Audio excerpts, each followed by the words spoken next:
নমস্কার বন্ধুরা, দেখো সকালে আমি বেরিয়ে পড়েছি রাস্তার দিকে। বৃষ্টি কিভাবে চলছে, একদম ভরপুর বৃষ্টি।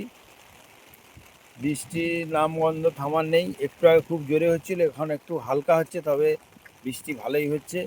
তাই তোমাদেরকে হাঁটতে হাঁটতে একটু বৃষ্টির দৃশ্যটা দেখাচ্ছি। যা গরম পড়েছিল সেই তুলনায় বৃষ্টি অনেক ভালো। তো বৃষ্টি হোক, অসুবিধা কিছু নেই।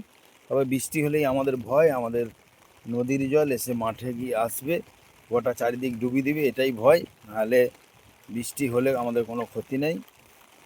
তো বর্ষাকালে বৃষ্টি হলেই ভালো। দেখতে থাকো, তোমাদেরকে দেখাচ্ছি চারিদিকটা। ওই আগে আমাদের বাজার, বাজার থেকে এই মাঠগুলোতে দেখো সবুজ আর সবুজ।